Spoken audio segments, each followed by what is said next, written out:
بسم اللہ الرحمن الرحیم۔ دوستو، آج میں آپ کو ملک الموت کی طاقت کے بارے میں بتاتی ہوں۔ فرمایا گیا ہے کہ ملک الموت کے لیے زمین ایک تھال کی مانند بنا دی گئی ہے، وہ اس میں سے جہاں سے چاہے پکڑ سکتا ہے۔ اس کے کچھ مددگار ہیں جو نفوس کو پکڑتے ہیں، پھر ان میں سے انہیں قبض کر لیتے ہیں۔ حضرت ابن عباس رضی اللہ تعالی عنہ سے روایت ہے، فرماتے ہیں ملک الموت کے پاس ایک مخصوص قسم کی برچی ہے جس کا ایک حصہ مشرق میں ہے اور ایک حصہ مغرب میں ہے، جس سے وہ زندگی کی رگ کاٹ دیتا ہے۔ حضرت معاذ رضی اللہ تعالی عنہ سے روایت ہے، فرماتے ہیں کہ ملک الموت کے پاس ایک برچی ہے جو کہ مشرق اور مغرب کے درمیان پھیلی ہوئی ہے۔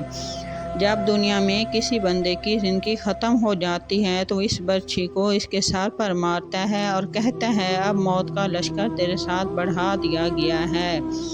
ملک الموت کی یہ قوت جو اللہ تعالیٰ نے اسے عطا کی ہے کوئی تعجب کی بات نہیں۔ کچھ فرشتے اور بھی ہیں جن کو اس کی مثل یا اس سے بھی زیادہ طاقت عطا کی گئی ہے۔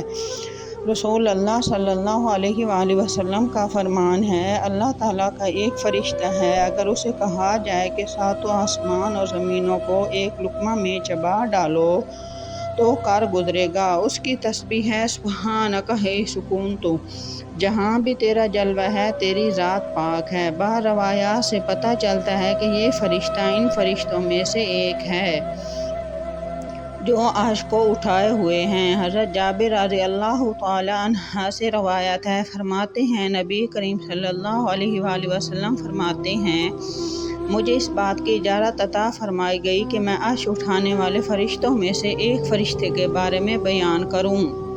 اس کی دونوں ٹانگیں سب سے نچلی زمین میں ہیں اور اس کے سینگ پر عرش ہے، اور اس کے دونوں کانوں کی لوؤں اور گردن کے درمیان پرندے کی پھرپھراہٹ 7 سال ہے۔ ایک پرندے کا سفر 700 سال ہے۔